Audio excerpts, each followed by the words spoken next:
Coming to you from the Windy City. Welcome to Let's Talk Shop, a podcast about all things cloud and enterprise tech. Listen to insights and guest interviews with IT thought leaders and professionals. Now, here's your host, Elias Kanaser. Welcome back, everyone, to another episode of Let's Talk Shop. Not really sure how to introduce this guest. He's my boss, ex-boss. He's a very dear friend. He's an ex-colleague, former Gartner analyst, distinguished analyst at Gartner. One of the people that I enjoyed talking with, that I don't remember the last time we've disagreed on tech. We disagree on some other things a lot, but on tech. Oh, of course. So I'm not really sure how this podcast is going to be. I hope it doesn't like, oh yeah, I agree, but I'm going to try to be controversial. But without further ado, my friend and the Senior Director of Corporate Strategy at Equinix, Kyle Hilgendorf. Thank you so much for coming on the show. Yeah, thanks, Eli. It's great to be here, man. I've been looking forward to this for a long time, so it's great to be here. Me too. So you're at Equinix now. Before I ask you about that, you left a little bit after me. I think you left, 5-6 months after me from Gartner. So I have to ask, man, look, why'd you leave? You were there for 10 years, I think? 11 years. Yeah. 11 years at Gartner. One of the toughest decisions I've been through in my professional life. And, I owe a lot to Gartner. In fact, I kind of owe my opportunity here to them. And it was 11 years of fantastic employment and colleague relationships and doing great research and being exposed to everyone on the end user enterprise customer side, as well as the high tech vendor and provider side. And I'll take those memories with me for a long, long time. And I don't ever plan to let those go. This was just an opportunity that was too good to pass up, and something that's really exciting to me. I spent my first decade of employment in an end user enterprise. I then spent 11 years as the independent Switzerland between the enterprise and the high tech world. and now I'm in the high tech world. So, I've always been one of those people. It's you got to go after opportunities, and you've got to experience a variety of different things. And, this kind of completes that puzzle for me of seeing all different three aspects in the technology industry. And so, yeah, that's ultimately why I left. Gartner's great though. And I still talk to a lot of people there. End user, you at Eli Lilly, right? You were probably one of the first in the industry to hold the title of cloud architect back in the day. What was it, 2013, 2014? Well, no, actually it was 2008 to 2010. And technically I wasn't cloud architect. We had a title there called global hosting architect. And it was emerging into the cloud architect role, but I was in charge of the technical architecture strategy for anything that was physically being hosted outside of their corporate data centers. So there was a lot of if you think back then, traditional hosting, ASP, co-location. I went and did some data center audits at the time for some partnerships. At Equinix? Was it at Equinix? I actually did enter an Equinix facility at one point during that time, because we were working with a clinical research application vendor that was hosting something for us. And part of our process there is we just had to kind of check and make sure that everything was being hosted professionally and at the levels of trust and availability that we needed. And so I went into a lot of different data centers in those couple of years and did a very lightweight kind of personal data center audit. One of those was an Equinix facility in Chicago, up near you, actually. But that was, that was maybe 2009 or 2010 that I did that. That was a long time ago. I'm going to ask you about what it takes to be a cloud architect and some of the experiences you learned and all of that. But I am going to ask you about my favorite thing at Gartner, and I'm sure you know. That was the Catalyst Conference. So if I were to say favorite memory, Top of the Hyatt or Top Gun Bar? Oh, it's Top of the Hyatt. Top of the Hyatt evenings, especially after the last night of the conference, after we had been putting in months of work, and then, almost a full week of actually just being on for the entire week for our customers and our clients and presenting on stage and doing one-on-ones, to just kind of relax and hang out with all of the colleagues that, frankly, a lot of them we only saw once a year was at Catalyst. Yeah, those are my favorite memories. Yeah. Top Gun bar was pretty cool. Across the street from the Hyatt. But I think I agree. Top of the Yep. Hyatt was my favorite too. I agree. I had to give you something to compare and contrast those. Yeah. Yeah. So let's shift gears a little bit. Tell me a little bit about what you're doing at Equinix. So you're Senior Director of Corporate Strategy. What does that mean? Yeah, so I didn't really know prior to being informed about this job opportunity. So corporate strategy is a shared service function. We like to say within Equinix that we are in service to like our business units, our go-to-market function, the different arms of the company. And so each of us on the team kind of have some different specialties right now. Mine is product strategy. And so I am really in service to, we have two main business units. One's called data center services and one's called digital services. And I'm focused real closely on helping with the product strategy and being in service to this new digital services business unit that's really taking our product set and really advancing it and transforming us into the digital infrastructure company that we are. And so I get to bring a lot of my experience and background with trends and market direction, looking at data and insights, talking to customers, looking at requirements, and really helping shape where we're going, not just in the next few months, but the next year or two, and even beyond that. Super interesting. So Equinix is not just colo, I guess. They do have digital services. Yeah, no, we're the digital infrastructure platform company, right? And so our company purpose, which I really, really love, is to be the platform where the world comes together. We connect, and we do that by enabling innovations that enrich our work, our life, and our planet, right? And so we get referred to quite a bit about helping people with their work. And one of the ways we do that, and what most people probably know of us for many, many years, is being a very, very large and highly distributed global colocation company. But just about everything that we do in our lives, whether it's like, interacting with friends, whether it's purchasing things online, anything with our mobile experience, that our lives are impacted by all of the interconnections and the traffic and the applications that route through and live on Equinix and live out in cloud providers, that we're this very cloud neutral multi-cloud environment that helps connect all of that. And then the last thing is our planet. And so that was a big thing for me joining the company, was I wanted to find a culture that I was going to fit within. We call it the magic of Equinix here within the company. But we're dead serious about environmental and sustainability initiatives and green initiatives. And so like enriching our planet, being a huge user of energy on the planet is something that we're very serious about. And we could get into some more details about that if you want. It's not like my specific area of expertise, but I'm blown away by the number of really great thinkers that we have within the company about that. Yeah, I had to ask you that question because I can't tell you how many times I still get, well, Equinix, you mean the colo? I'm like, yeah, they do a little more than just colo. I mean, you need to kind of get with the times. But, yeah, I mean, really, colo is kind of a decade-old thought. If you associate Equinix with colocation, that's about a decade old at this point. It's not like we just started doing some new stuff this year. Like we have been like really pushing the envelope in this highly distributed technology world that we live in, sitting at either the center of that, if you want to think about it from an interconnection, or really kind of being the enabler of it in this hybrid multi-cloud environment. We're super critical to that.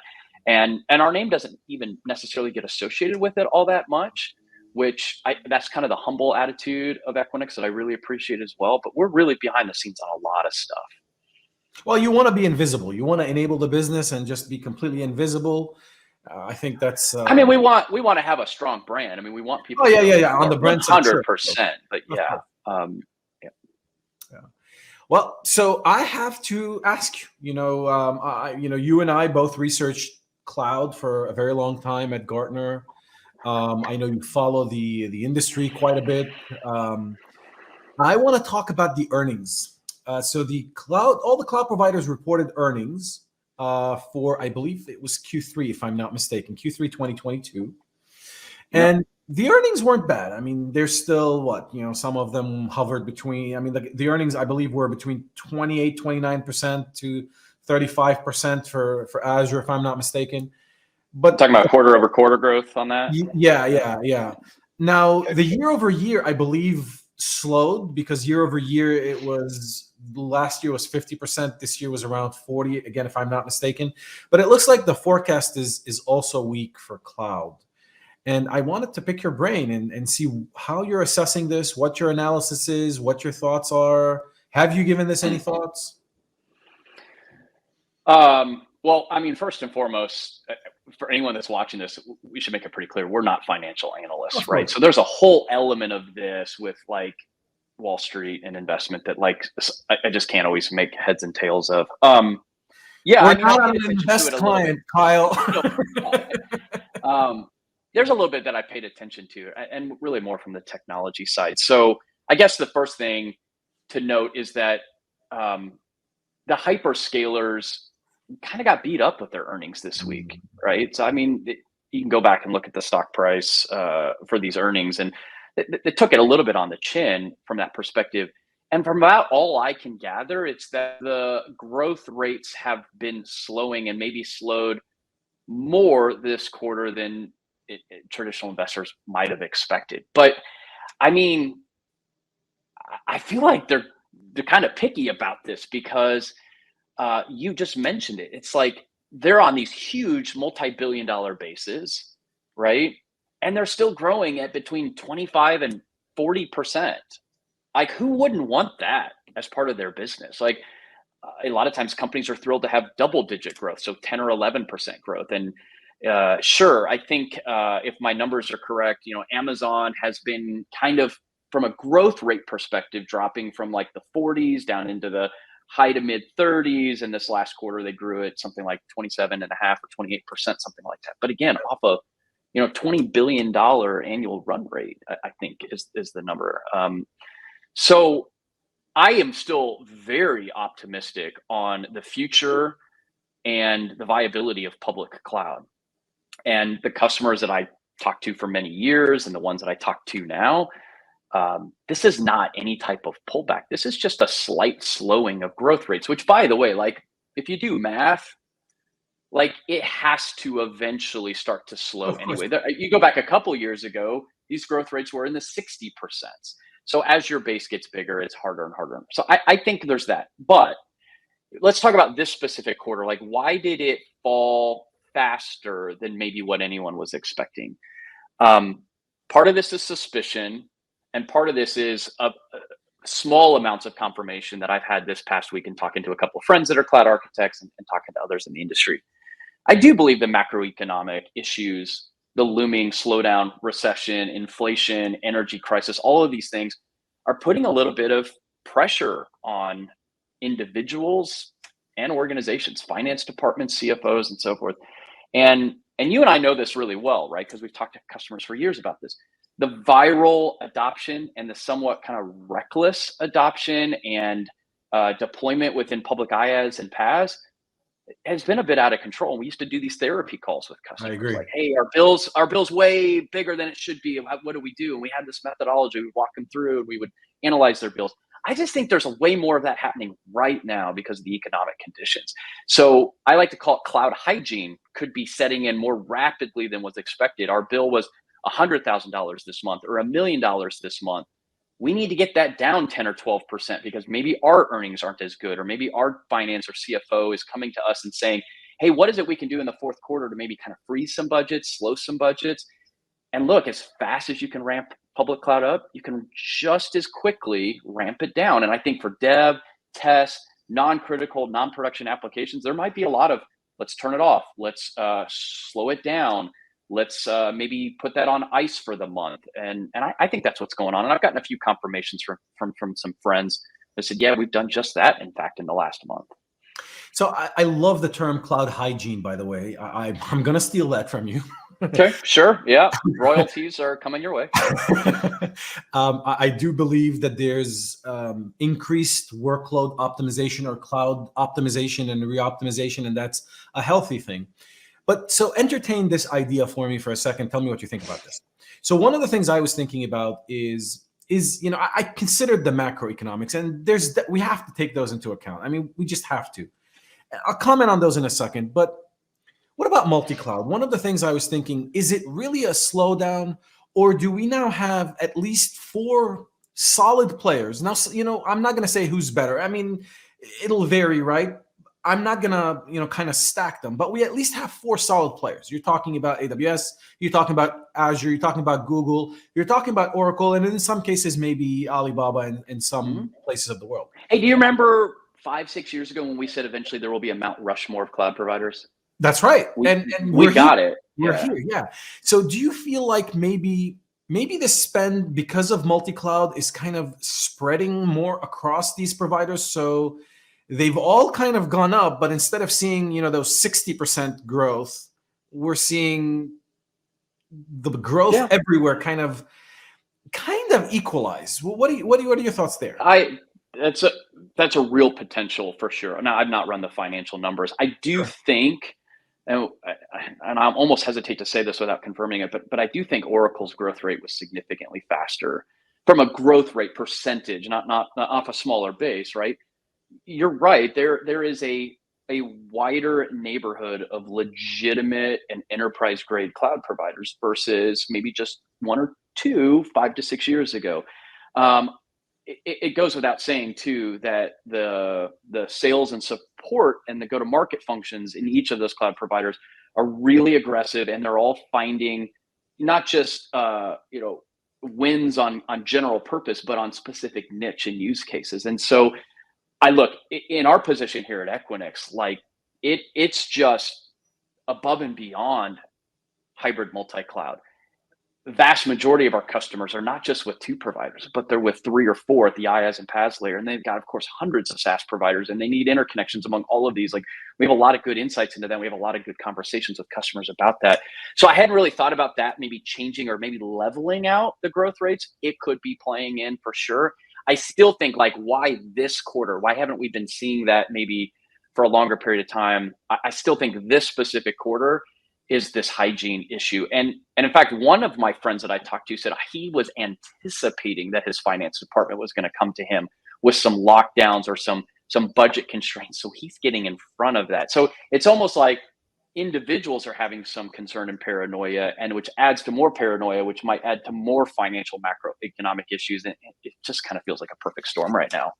So I agree, but here's another thing to consider, and I've also been thinking about this. So I have a feeling, and I personally am one to believe we're already in a recession. I mean, 2 consecutive negative quarters, and you're in a recession. That's kind of the textbook's definition, but we're not going to get into that. I also feel, though, this is going to be a different kind of recession. I feel like we went through the pandemic. We're going through a war. There's all these supply chain issues, but people, all of the organizations that I'm talking to are doubling down on this digital transformation, this digital migration that they're going with, because they feel like this is how they're going to win. This is what's going to get them out of the recession. So do you feel like, yes, maybe there's going to be this hygiene that you're talking about, but it's not going to be the similar pullbacks that we've seen, maybe 10 years ago? Where, hey, you don't need to buy this $5 million sand. Let's, push this out for another couple of years. Well, it's way more elastic than we've ever had opportunities of in the past. So just as quickly as we might start to slow growth rates, we can ramp up growth rates as well, because we're not dealing with, in fact, I've kind of been putting some thought into it this week that maybe the hyperscalers become almost the immediate bellwether on the IT economy, because within days and hours, you can ramp things up and ramp things down. Whereas 10 years ago, you had to renegotiate contracts or default on contracts. And it was almost like a lagging indicator. A couple of months or quarters into the future, then you would see some of the positive or negative fallout of that. So yeah, I mean, I do agree with that. So it's, I like I said earlier, I'm still long-term, like super optimistic and positive of this cloud first world. And I don't think this is any sign that is stopping or coming to an end. I just think this is a little bit of a blip on the radar. And we're not coming back from this cloud era. There might be an era past cloud, whatever that ends up being. And if you and I could ever predict what that is, we could probably retire early. But text me when you get it. Yeah, we're not going back on this. And so the digital leaders, of which we talk to every day, that are going to be best positioned to accelerate through this downturn, through this recession, are those that are fundamentally investing in these digital capabilities, digital infrastructure, building out their ecosystem. I know you had Steve Madden, one of my close colleagues, on Steve's a few awesome. weeks ago, and we released this GXI report, and like the aha, which I absolutely love, is that your ecosystem is now your infrastructure. You start thinking about how highly connected each organization needs to be with hundreds and thousands of partners and players, and that ecosystem, the connections to them, have to be more reliable and more available than ever, far more than even when you used to have just your own data center. And so now your business infrastructure is really what powers your ecosystem. Your ecosystem is now your infrastructure, and this world of hyper connectedness is never going to go away, and cloud's at the center of that. I agree. I agree with your ecosystems, your infrastructure. I think that was very powerful. And I totally agree with the amount of connections you need to have with partners and providers and customers and whatever. You got to set those things up. You've got to manage them. Sorry, go ahead. No, please. I was just saying, customers are also becoming digital providers. So not only are they connecting to their, suppliers and providers and partners, but they're also now selling digital services. Yeah, I mean, that's kind of been a trend slowly increasing over the last couple of years. But the concept of, the traditional Fortune 500 heritage enterprise being a consumer of everything, transforming now and also being a provider of a lot of data and a lot of services and being a participant in that ecosystem. You think about the financial services ecosystem or the healthcare ecosystem. Being a provider is now even more strategic than just being a consumer, right? You have to offer something into that ecosystem that people will purchase and that will move your corporation forward. Is like been a big shift over the last couple of years. And again, cloud services, digital infrastructure, platforms like Equinix have to be at the center of that. Yeah. So one of the other things I've been hearing with regards to this slowdown, but I've been hearing it honestly even before this quarter, is that, the cloud providers are also suffering from supply chain issues. I personally don't subscribe to that. I feel like they have, from the capacity that I've seen, they haven't used all of the capacity. But I'm curious, any thoughts on whether you think supply chain pressures have anything to do with this?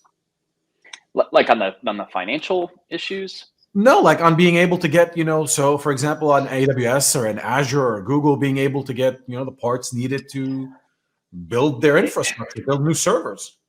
Yeah, look, there's no doubt supply chain constraints are real, and you have to have enormous buying power to be able to overcome that. And that's where the hyperscalers, and that's where Equinix, benefits. So we have large purchasing power as major digital infrastructure providers, and I think it provides even more rationale and reasoning for enterprise customers to partner with cloud providers and digital infrastructure providers, because that's the only way in which they conceivably can get access to infrastructure. Not to mention, most of these organizations have been migrating and exiting out of their corporate data centers for the last decade. And so they're pulling further and further away from that, and they're investing in cloud-based services. I can't really speak specifically to the direct impact on any of the hyperscalers about access to supply chain. And I don't know what the future would hold either, but there are a select few, you could probably count them on two hands, that really have the right buying and purchasing power to be able to continue to sustain and offer services through this downturn. Oh.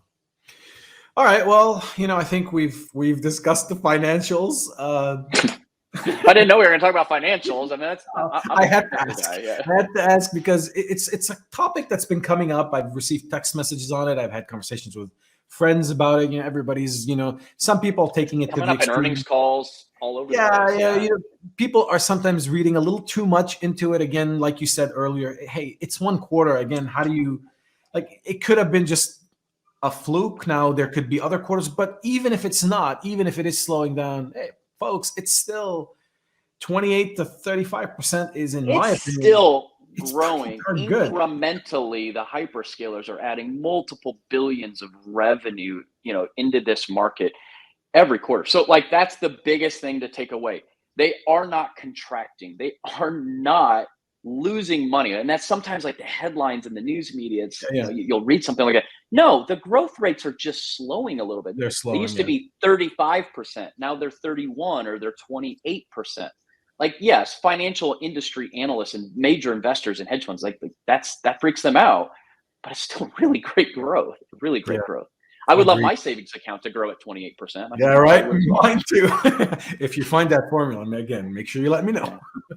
So let's shift gears a little bit. I want to ask you, we're at the end, almost at the end of 2022. Can't believe I'm saying that. We're hopefully COVID's behind us. What do you think the future of cloud? Like, what do you think some of the newer trends that customers are going to be wrestling with in 2023 and beyond? Is it going to be focused on optimization? Do you see something more? Thoughts? Yeah, that's a great question. I don't know about the optimization if it continues. If 2023 brings more financial macroeconomic pain, I think that will have to continue. We are seeing just a lot of momentum among our customer base around the right workload in the right location on the right infrastructure. So, I don't know if you remember, you and I many years ago, like there was a lot of this momentum around cloud first or cloud only, right? And we always used to say it's not cloud only; it should be cloud first. Cloud should be the first place that you think about and you evaluate hosting that next generation of applications. And only if cloud is not appropriate or doesn't fit would you go look at something else. I think we're really starting to see that play out in more of like a cloud appropriate strategy. And there have been a number of large application deployments that have lived in the public cloud for a few years, and they've done fine. And in fact, there's been value derived from them.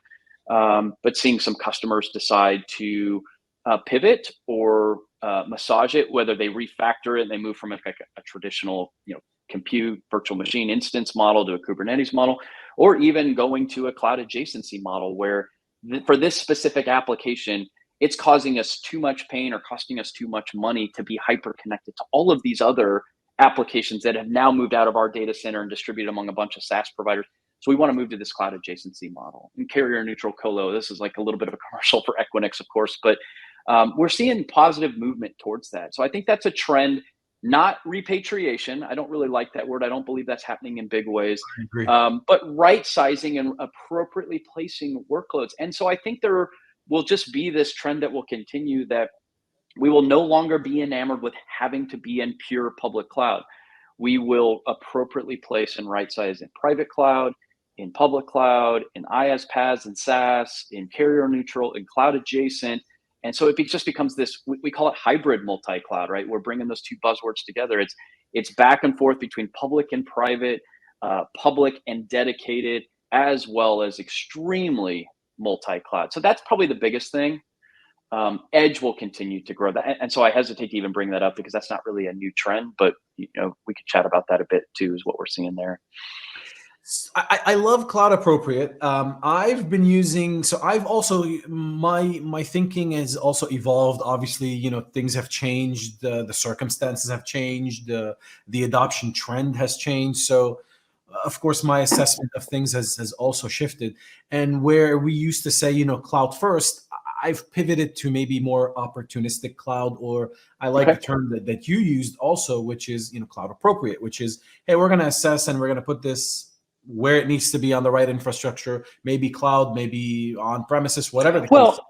And it might still be cloud first, but then continuously evaluate it. And if it's not making sense there, then go look at something else, right? So I'm still okay with that. So I don't disagree. My challenge with cloud first, the term, is so many people kind of, I want to say kind of misunderstood the term as being very rigid, instead of recognizing that cloud first is more of it's a suggestion. It's kind of a starting point, but it's not, kind of cloud first. Hence why I've softened a little bit on it, but I do agree with you on that. But I do want to talk about the edge. So you brought up the edge. I think the edge is the next frontier, and I see a lot of organizations that are now pivoting to this hybrid multi-cloud model. Some of them refuse to use the term multi-cloud, but hybrid is one that everyone is pivoting to, and this idea of an end-to-end strategy. That's something that also we've talked about a lot, which is it's not just the data center, it's not just the cloud, it's not just the edge, it's pretty much infrastructure at every corner, like an ATM machine. So how do you design for all of that? But so what are your thoughts on the edge? The edge is confusing, is even more confusing than cloud, right? There's so many different types of edges. How should customers think about the edge? Yeah, it's tough because we don't have a common definition for the edge. What might be the edge for me would not be the edge for you. And you've got like the near highly distributed edge, or the far edge. You got the near edge. Definitionally, where is the edge? I like to just think of it as for customers. I always like to put in the voice of the customer use cases where small amounts of IT need to be significantly closer to the consumer of the IT. And that might be out in a farm field in the middle of nowhere, right? That might also be just down the road from your cloud provider or your corporate office. That might be a set of sensors and Internet of Things type of technology that's powering things in your office, or measuring water flow or parking spot availability. And so at the end of the day, like for you and as an individual customer, you're going to have to define kind of what this edge means for you. But one thing that's kind of consistent across all of that is more data is being collected and generated far outside the mothership, whether that's a data center, whether that's a cloud provider, whether that's digital infrastructure. And you've got to find a way of collecting, analyzing, parsing, and then either storing or throwing away that data when you're done with it. Yeah. And it just kind of speaks to this ecosystem concept that I mentioned a few minutes ago. Like, I had talked a lot about all of the partners that you need to be connected to and the value of that ecosystem. Part of your ecosystem is your edge. What is it that you're doing at the edges of your organization, and how are you connected, and how is that data getting on-ramped to you or off-ramped away from you? And so it's a whole new architectural design that a lot of very smart people are working with, not just in the high-tech industry, but also in enterprise customers as well. And there's not going to be, like, I don't think, a single blueprint pattern that's going to solve all edge cases. And so you're just going to have to really think through that. I think that's just an exciting time. So we like to think of it in terms of, you've got this digital core and you've got this digital edge, and the ecosystem lives between that. And how do you connect that? And how do you manage it? Yeah, and I think the edge is going to get even more interesting, right? I mean, we've been seeing these augmented reality and virtual reality stuff for a while, and some of them are already popular, but I think they haven't gone mainstream yet. At least not to the point like a Pokemon game where people were just, acting weird on the street, and you're looking at what the hell's going on with this person. But that was a weird couple of months seeing people do that several years ago. Yeah, I was like, what is that? What are they doing? What is he doing? Right. So, but I do think we're getting closer to a world where augmented reality and virtual reality are going to play a larger role, both from a consumer perspective and from a business application perspective. I think we're seeing augmented and virtual reality in some cases right now in remote learning or remote assistance applications. But I think that's going to happen even more, which is going to complicate things, right? I mean, you're going to put more stress on 5G networks. You're going to have different kinds of infrastructures. Analytics needs to happen in real time, which is, again, something that everyone's recommending today for things that are happening at the edge. And I'm a proponent of, why do I even need to store things until someone says security and privacy? But I like to just analyze, get the actionable stuff out of it, and then just maybe move on. But that's not as easy to do either, because some of these things need to be stored. So it feels like there's a lot of excitement at the edge, but I also feel like it is going to be very chaotic at the edge. Like, every time I try to think of how do we structure it, how do we put a strategy there, it's hard. I don't disagree with that at all. I don't like the word chaotic, though, because that's got a negative connotation. I think it just needs to be flexible at the edge. And we have to be comfortable with ambiguity, and we have to be comfortable with the fact that we lose control as IT architects. We lose a bit of control about what's happening. We no longer. You refuse to give up control. Yeah. We could have a therapy session about that after this, but the walled gardens are gone. It took us a while to give up control of that. We're gonna have to give up control of where our customers are, what devices they're using, what experiences they're having. I mean, not completely, right? But I think flexible and be agile at the edge. Will it feel chaotic? Yeah, I think it will feel chaotic. But at least we know that's where we're heading, right? I also don't think we're coming back from this highly distributed edge architecture. Like the more power that we're getting in our hands or on our headsets in the future, the more as humans will continue to probably become addicted to that. And so that's kind of the dark side of it as well. Like I really am not excited about the future of my kids, like living a big portion of their life on a headset in a virtual world, like the Ready Player One, Ready Player Two movies. But like, I can't disregard the incredible value that an experience like that can have for, remote assistance and in the field technicians, and maybe even enhancing kind of our live meetings with people all around the world, or, being able to sit in a virtual reality, like live sports experience, like being able to sit courtside at a playoff game. It's still going to cost you, front row at the World Series. I know it'll still cost you, but like, so a baseball stadium holds like 40 or 50,000 people. Like the World Series is going on right now. Like you could have millions of people sitting the Cubs gonna virtually. The Cubs are still a long ways away, but we will have 2016 for a long time. We won't give up on that. If we can last 108 years on 1908, we can last 108 years on 2016. But I digress. Thank you for bringing the Cubs into that. That was fun. Anyway, like there's value in that, right? And I think that those experiences, and I'm excited about that. I'm not excited about the, like I said, the Ready Player One or Ready Player Two experience. Like that's just, I hope we never get there. Well, I hope we never get there too. One of the reasons why I enjoy talking to you, and we have this mutual respect, is you don't shy away from these types of topics. So you basically describe the metaverse without using the term metaverse. And I remember a time, and I'm sure you do too, back in 2008, where cloud was a similar term, where if you use the term cloud, everyone would laugh and jokes would be like, well, what do you mean by cloud? It's a server in the sky. And, there's CEOs of very popular cloud companies, and I'm not going to name, that back in 2008, I actually wrote blogs on because they were criticizing cloud. So I do feel like the metaverse, and tell me if you agree with this, is going to go through some form of maturity as well, and it will land on something more practical as opposed to the practical joke that it is today. And it'll have some both consumer application and business application.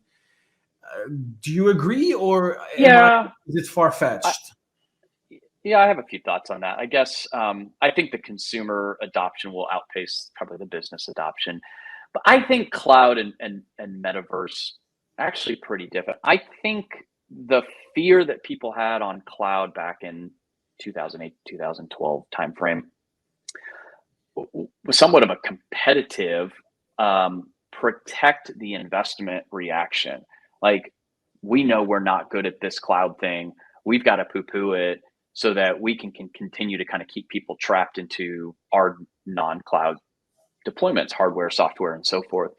And I think the difference for me with cloud and metaverse is like I was able to see cloud as purely like a business and technology enhancement, and not something that might actually ruin the way in which humans interact and the way in which I believe we were designed, right, for relationships. I actually saw opportunities for that enhancing our relationships. And I would argue through COVID, can you imagine had we gone through COVID in like 1995 without video technology and cloud technologies and unified communications and all of that? Like, we would have really struggled as a race of humans, right?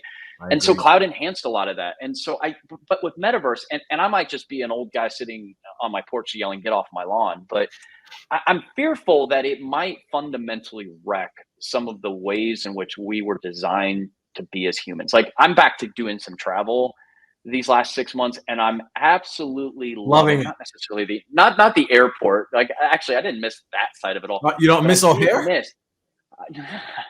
I avoid O'Hare. But I missed the whiteboarding and the offsites and the collaboration with colleagues in the room. And we've been doing more of that, and it's absolutely incredible. It's great. I think cloud technologies allows you to do some of those things. Can metaverse allow you to do some of those things? I think it can. I think the business function of maybe virtually being in a room and virtually whiteboarding, like, I'm not saying it's all bad.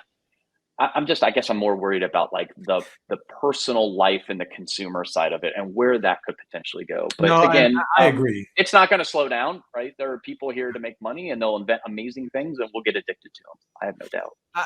I agree with you. I think we're in lockstep. What I was referring to is cloud was misunderstood back then, even before people started to No doubt. because of competition.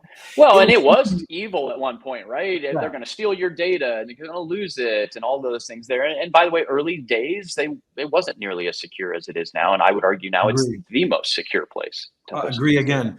So I think just metaverse right now is just because it's early on, it's a little misunderstood, and for all the right reasons. I agree on the social impact that it will have. I think kids today are growing up very different than the way you and I grew up. Yeah. I mean, my nephews don't go outside and play. I mean, they're glued to the iPad. We have to constantly and daily, I wouldn't say fight with our kids, but we've got to manage it daily, and it is exhausting to get them off the iPads and get them out of Roblox and off of YouTube, and stop watching that family or that kid do that thing. Why don't you go do that thing? And of course, there always needs to be a balance there. Now I'm speaking as a dad, but yeah, it's, you know what? I'm now turning into my dad. My dad used to get frustrated at me and my Nintendo, right? Now I'm getting frustrated. So it's all good. Like, progress. Hey, Nintendo was fun, okay? That's right. But every generation kind of has this like, oh, well, that's not the way it was when I was a kid, and this is gonna, it's all good. We'll figure ways out, and we just have to be responsible. Except you could only play so much Duck Hunt at that point, So. I still remember like getting to Bowser's Lair for the first time in the basement, and my mom yelling down that dinner's ready, that's dinner's ready. And you couldn't save your progress. I still remember, like, I was so close, and she comes down and she unplugs it from the wall, and she yells at me, "I've said dinner's ready for 20 minutes. And I'm like, good for her, because I would do that now as well. But man, that is burned in my memory. It was at least another day or two before I got back to Bowser's Lair, right? Yeah. So speaking of your kids, I hear you're an avid NFT collector. No, not at all. I have zero. I mean, I get it, but I don't get it. Like, I'm not into it. I understand what it's about. People that do it. And I used to collect baseball cards, so I understand the value of like collecting and the value of that. My 14-year-old is really been getting into collecting baseball cards, and he has a number of NFTs through some of these online baseball card apps and so forth. And I'm just not into it. It's not, me. My hobby and addiction is golf, and I just keep to the one. Well, and today's weather is perfect for golf too. Yeah, it's well, I don't know when this will be posted, but it's early November, and I live in Indianapolis, and it's normally very cold, but it's going to hit 73 this afternoon, so that's pretty incredible. I have a feeling this year for both Chicago and the Midwest, basically, I don't think it's going to be a very rough winter. Fingers crossed. I think we're going to get through with minimal of the white stuff. I haven't even looked at the Farmer's Almanac. They say that normally does a pretty decent job. So I don't even know or haven't heard, is it supposed to be mild or harsh winter? Yeah. We'll see. Well, boss, as I've been calling you all of these years, it's been amazing. So I think everybody needs to understand, because that could get taken the wrong way. I never once ever asked you to call me boss. Oh, I don't agree. I have a recording. I have an email that I can show. Don't make me show the email. Not liar. Total liar. It's great having you on the show. I love chatting with you. Please come back. Well, maybe we should do this. Another 6 or 7 What episode months. Number is this? Do you know how many of these you've done? This is going to be, depending on which one I post first, 15 or 16. I don't know. We'll see. Okay. I just want to know where I stack rank. So I'm 15th or 16th on your most dear people. That's cool. That's cool. We'll do this again sometime in 2023 when we've got a little more things to talk about, and things will be underway, and we'll see where things are going. But I want to thank everyone that was listening to this episode. I hope it was fun and informative, and we shared some thoughts on the financials of the cloud. Hopefully that was good. Thanks again for coming on the show, and we'll see you again soon. Yeah, thanks so much, Eli. I appreciate it. Take care.